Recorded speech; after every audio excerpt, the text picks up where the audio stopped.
ಥಿಯೇಟರಲ್ಲಿ I think ನೋಡೋ experience I think Appu power ಪ್ರದರ್ಶನ ಮಾಡುತ್ತೆ.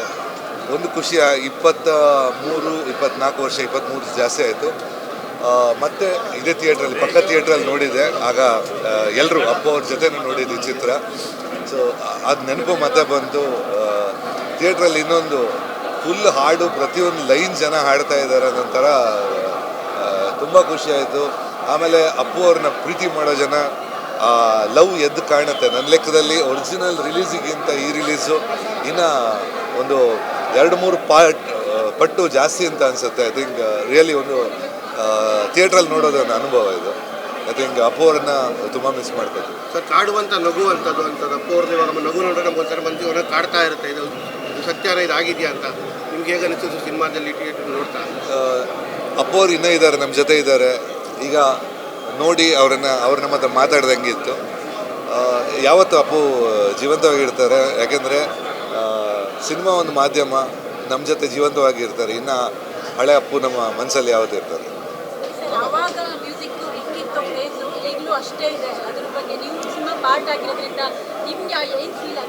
ಅಲ್ಲ, ಯಾಕೆಂದರೆ ಒಂದು ಚಿತ್ರ ಮಾಡುವಾಗ ನಾವೆಷ್ಟು 1-2 ತಿಂಗಳು ಕೆಲಸ ಮಾಡಿ ಅಲ್ಲಿಗೆ ಮುಗಿದು ನೆಕ್ಸ್ಟ್ ಪ್ರಾಜೆಕ್ಟಿಗೆ ಹೋಗ್ತೀವಿ. ಬಟ್ ಇಷ್ಟು ವರ್ಷ ಆದರೂ ಜನ ಅದನ್ನೇ ಅದೇ ಹೇಳ್ದಲ್ಲ, ಫುಲ್ಲು ಲೈನ್ ಬೈ ಲೈನು ಹಾಡಿ ಅದನ್ನು ಎಂಜಾಯ್ ಮಾಡುವಾಗ ಒಂದು ಕೃತಜ್ಞತಾ ಭಾವ ಬರುತ್ತೆ. ಒಂಥರ ಅಂದ್ಕೊಳಕ್ಕೆ ಇದು ನಾವೇನೋ ಒಂದು ಪ್ರಾಜೆಕ್ಟಿಗೆ ಒಂದು 2-3 ಮಂತ್ಸ್ ಇಟ್ಕೋತೀವಿ, ಅಲ್ಲಿಗೆ ಮುಗಿದು ನೆಕ್ಸ್ಟ್ ಪ್ರಾಜೆಕ್ಟಿಗೆ ಹೋಗ್ತಾ ಇರ್ತೀವಿ. ಅದನ್ನು ಇಷ್ಟು ಎಂಜಾಯ್ ಮಾಡೋದು ನೋಡಿ ನಿಜವಾಗಿ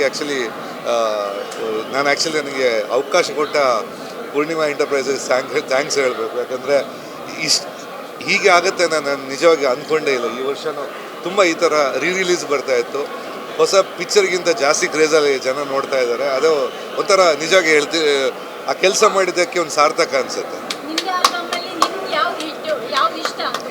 ಎಲ್ಲ ನಾವು ಪ್ರೀತಿಯಿಂದ ಮಾಡಿದ್ದು.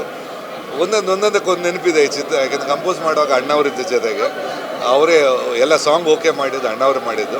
ಸೊ ಅಣ್ಣವರು ವರ್ಧಣ್ಣ. ಸೊ ಅವ್ರನ್ನ ತಾಲಿಬಾನ್ ಅವ್ರಿಗಿಷ್ಟ. ಆಮೇಲೆ ಅವರೇ ಹಾಡಿದ್ದ ಆ ಸಾಂಗ್ನ 2 ಅಣ್ಣವ್ರು ಹಾಡಿದ್ದಾರೆ. ಅಪ್ಪು ಅವ್ರಿಗೆ ಜಾಸ್ತಿ ತಾಲಿಬಾನು, of course jolly go, these are ಸ್ವಲ್ಪ ಹೆಬ್ಬೀಟ್. ಆ ಟೈಮಲ್ಲಿ ನ್ಯೂ ಏಜ್ ಮ್ಯೂಸಿಕ್ ಇತ್ತು. ಸೊ ಅವರು ಇದನ್ನು ಇಷ್ಟಪಟ್ಟಿದ್ರು. Thank you.